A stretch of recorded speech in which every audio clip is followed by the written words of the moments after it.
Olá pessoal, graça e paz do Senhor Jesus seja com todos nós. Uma ótima quinta-feira para todos. Hoje é dia 28 de março de 2024. Seja muito bem-vindo ao nosso Imersão Bíblica, devocional diário de estudo das Sagradas Escrituras. E nesta quinta-feira, dando sequência ao nosso imersão pelo livro de Números, vamos falar de Números capítulo 2. Números capítulo 2 basicamente é uma continuidade do que vimos ontem em Números capítulo 1.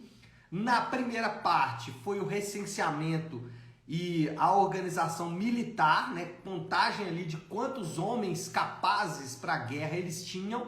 E agora vamos falar sobre a disposição das tribos, tanto no acampamento quanto na marcha.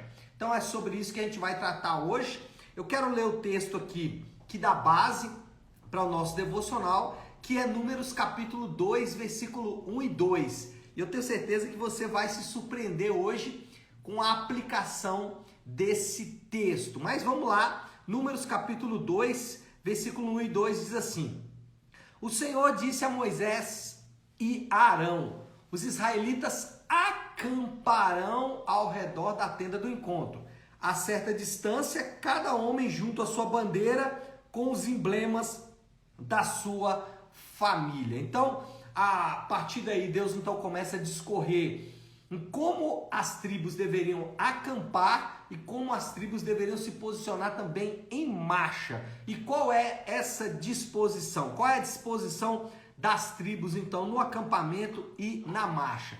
Bom, a leste da tenda do encontro e à frente da marcha ficavam as tribos de Judá, Issacar e Zebulon. Só explicar isso aqui para vocês entenderem um pouco melhor essa organização. Quando o povo estava acampado, eles tinham que fazer uma espécie de círculo, por assim dizer. No centro ficava a tenda do encontro. Lembra que a tenda do encontro é diferente do tabernáculo.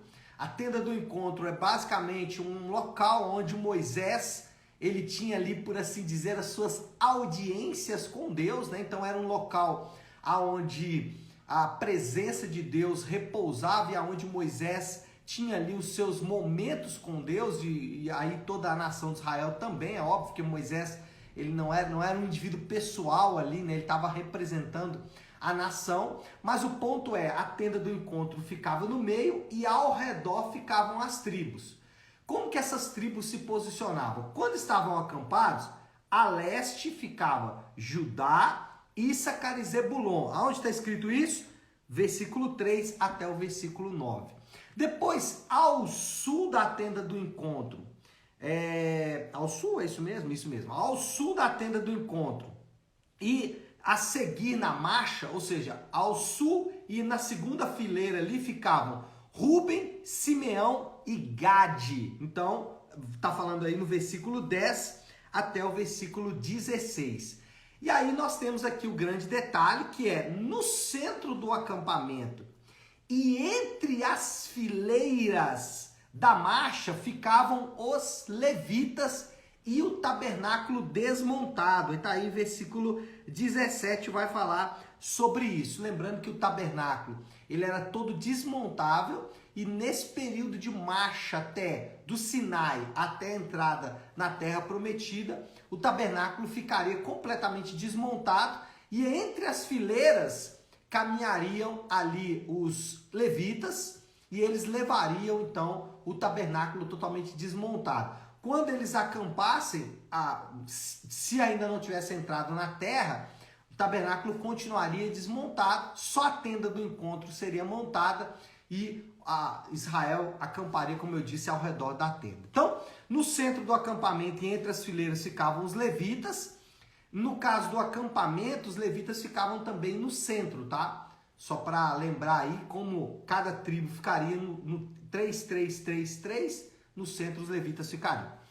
A oeste do acampamento e na terceira fileira, as tribos de Efraim, Manassés e Benjamim. Então, a oeste do acampamento e na terceira fileira, essas tribos. Aí está falando aqui do versículo 18 até o versículo de número 24. E por último, no norte da tenda do encontro e na retaguarda, ou seja, a última fileira da marcha, as tribos de Dan, Asser e Naftali, versículo 25 até o versículo 31. E o texto termina com aquela afirmação de obediência dos israelitas que já aconteceu aqui no versículo, ou no capítulo anterior, né? O capítulo 1 termina, versículo 54, dizendo: os israelitas fizeram tudo exatamente como o Senhor tinha ordenado. Capítulo 1.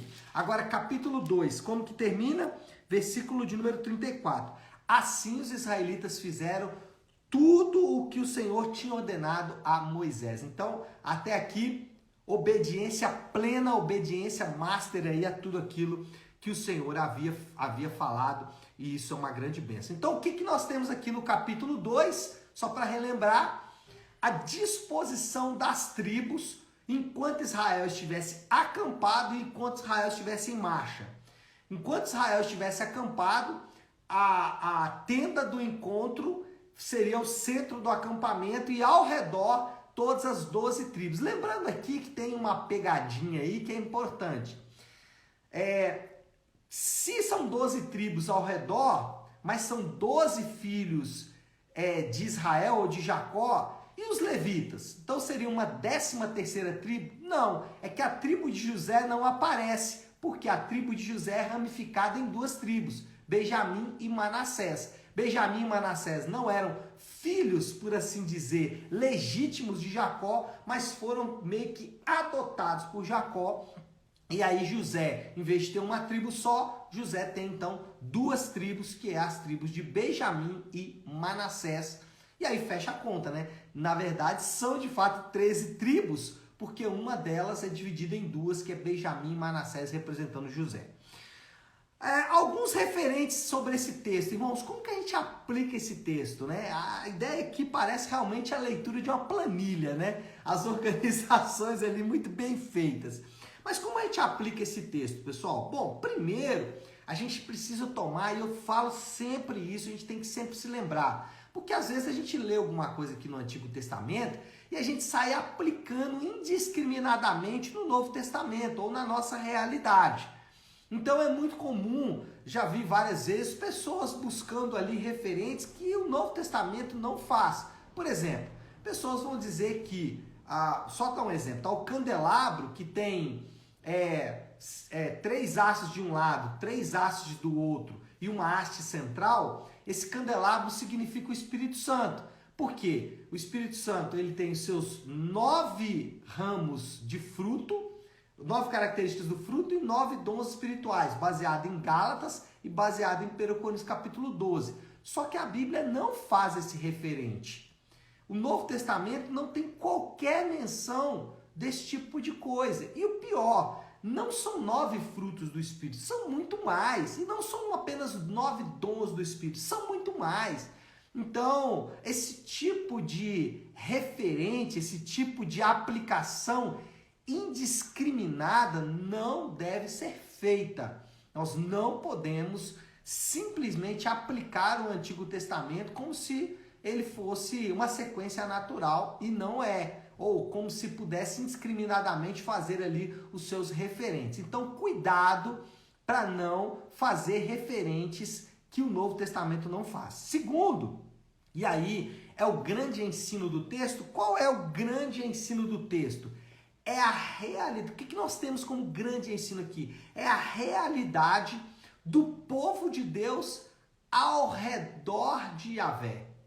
Yahvé no centro e o povo, seu povo, ou povo de Deus ao redor de Deus. Essa é uma grande realidade. E essa nós temos grandes referências no Novo Testamento. Quer ver? Bom, deixa eu começar dando a sombra. Se você tiver com a sua Bíblia aí, nós vamos ler alguns textos. Se você não tiver, anote para você ler depois. Mas é importante você prestar muita atenção nisso aqui, porque aqui está a grande aplicação do texto. O texto base que a gente leu hoje é Números capítulo 2, 1 e 2, mas eu vou ler só o 2 que diz assim: os israelitas acamparam ao redor da tenda do encontro. Então, esse é o texto base da nossa meditação de hoje. Lá em João, nós temos a realidade dessa sombra, porque você lembra que Hebreus diz que o Antigo Testamento ele é sombra, ou o que foi registrado para nós nas Escrituras do Antigo Testamento é sombra do que aconteceria no Novo Testamento. Então, onde está essa realidade dos israelitas acampados ao redor da tenda do encontro? Onde está essa realidade? Aqui em João, capítulo 1, versículo 14, que diz assim, preste atenção, porque aqui está a grande chave interpretativa desse texto. Aquele que é a palavra tornou-se carne e viveu entre nós. Por que esse texto é importante? Porque a palavra viveu aqui é tabernaculou entre nós.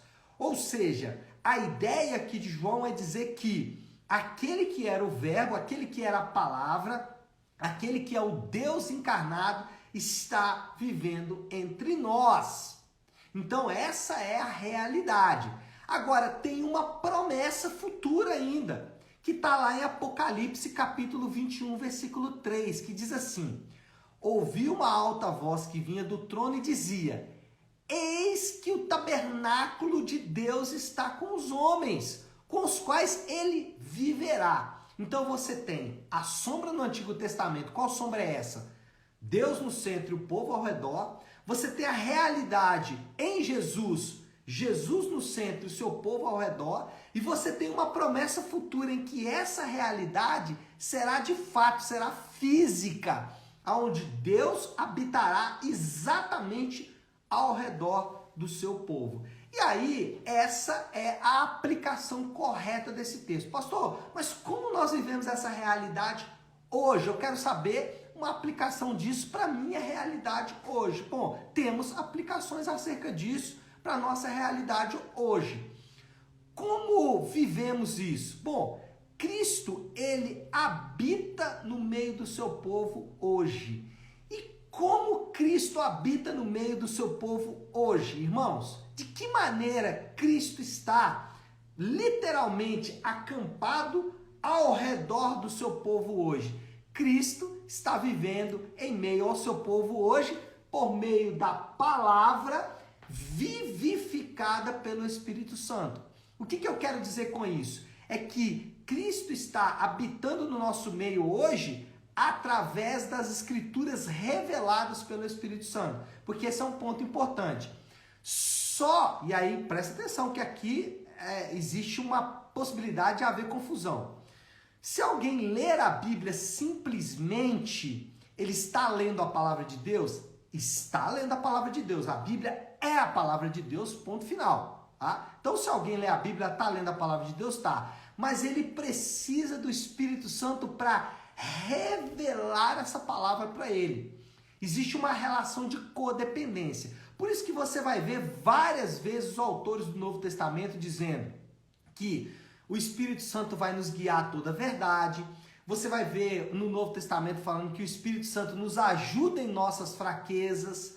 Por isso que você vai ver que o Espírito Santo é o confortador, o consolador. Por que ele é o consolador?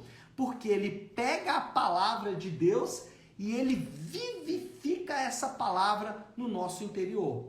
Então, a tarefa essencial aqui do Espírito Santo em relação à palavra é tornar essa palavra viva. Por isso que pessoas podem ouvir a palavra, ler a palavra, e ainda que ele está ouvindo e lendo a palavra de Deus, Deus falando, aquilo não tem qualquer repercussão para ele. Por quê? Porque o Espírito Santo não está vivificando essa palavra para ele. Então, como nós vivemos essa realidade aqui de Números, o tabernáculo no meio, que é a tenda do encontro no meio, a presença de Deus no meio e o povo ao redor. Como nós vivemos isso? Por meio da palavra hoje. Quando a palavra de Deus, ela é em dois cenários aqui, do aspecto individual, quando nós estudamos a Bíblia, quando nós meditamos na Bíblia, quando nós aplicamos a Bíblia, nós podemos dizer que Deus está no meio do seu povo. Então, quando você aí abrir a sua Bíblia de manhã, ler aí o texto de Números que a gente vai ler, quando você estudar aquele texto, quando você meditar naquele texto e aplicar aquele texto, o que está acontecendo ali? A tenda do encontro está no meio do seu povo. Então o que eles viveram ali de ter a tenda do encontro e eles ao redor, nós vivemos hoje, quando nós, de maneira pessoal, nós estudamos, meditamos e aplicamos na Bíblia. E de forma coletiva, que inclusive, né, é o aspecto principal aqui de Números. Lembra que Números tem um aspecto comunitário muito forte. Aliás, toda a Bíblia, né? Mas eu fiz essa primeira aplicação aqui, mas a aplicação principal aqui é comunitária, quando nós estamos juntos enquanto igreja. Então, quando o povo de Deus está reunido, Cristo está presente como? Como que Cristo está presente quando nós nos reunimos? Quando nós falamos, cantamos, oramos e pregamos a palavra de Deus. O que eu quero dizer aqui é que comunitariamente, quando nós estamos juntos, Deus se faz presente ali quando a palavra de Deus ela é falada, cantada, orada e pregada. Pastor, o que o senhor está falando aí então é que existe uma junção natural entre os dois, palavra e espírito. Sim, existe uma junção natural dos dois. Quando o espírito está presente, a palavra de Deus está presente. E quando a palavra de Deus ela está presente, o Espírito trabalha para revelar e vivificar essa palavra. Quando nós vemos isso lá em Efésios capítulo 5, versículo 18, que diz assim, só lembrando, mas enchei-vos do Espírito Santo. Como? Como nós nos enchemos do Espírito Santo? Aí ele poderia dizer orando, fazendo um culto de avivamento, tendo ali um momento de intimidade com Deus, mas ele não fala isso. Sabe o que ele fala? Enchei-vos do Espírito Santo, falando, cantando, orando e pregando a palavra de Deus. É assim que nós nos enchemos do Espírito Santo, pelo menos é assim que a Bíblia nos ensina. E aí só vale a pena destacar aqui que parte da palavra de Deus continua sendo a palavra de Deus. Então isso é importante porque muita gente fala assim, a Bíblia ela contém ou tem a palavra de Deus. Não, a Bíblia é a palavra de Deus e existe uma junção natural entre a Bíblia, entre a palavra de Deus e entre a presença do Espírito Santo. Então, quer se encher do Espírito Santo, quer ser completamente invadido pela presença do Espírito Santo, vai para a Bíblia, medita na Bíblia, estuda a Bíblia, aplica a Bíblia na sua igreja.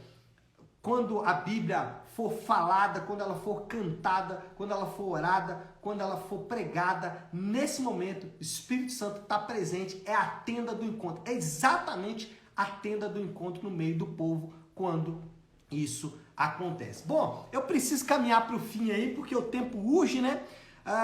Os crentes devem viver, e aí pegando aqui a expressão lá do Números, né? Os crentes devem viver e caminhar com o seu Senhor e Cristo como seu guia por meio de sua palavra vivificada por seu Espírito. Então nós devemos viver e caminhar baseado na palavra de Deus. Irmãos, sem uma boa meditação na palavra de Deus, sem uma boa reflexão na palavra de Deus, a vida cristã, ela não é vida cristã de fato. Você pode ir na igreja, você pode se emocionar, você pode participar de cultos, de ceias, de batismo, de tudo mais. Sem a palavra de Deus, não existe vida cristã. Por quê?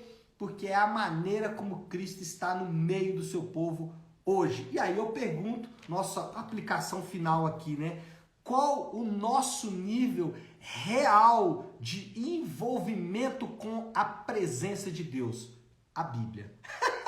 É isso mesmo, a presença de Deus hoje é a Bíblia.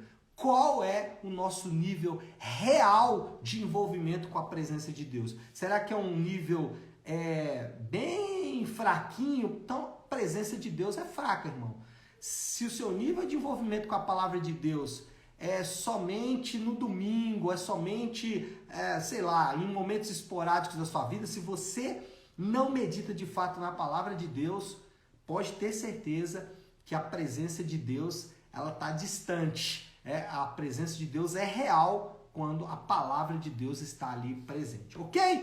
Certo, pessoal? Podemos orar, podemos colocar tudo isso aí diante de Deus. Se você puder, então, pare aí um instante aquilo que você está fazendo e vamos juntos buscar a Deus em oração. Deus, obrigado por sua palavra. Senhor, aprendemos hoje que o Senhor organizou o seu povo para que o seu povo pudesse caminhar e viver ao redor da tua palavra.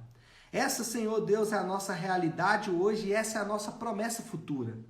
Hoje, Senhor Deus, nós temos a sua presença no nosso meio por meio da tua palavra registrada nas Escrituras. Obrigado, Senhor Deus, porque o Senhor não deixou o seu povo sem a sua presença.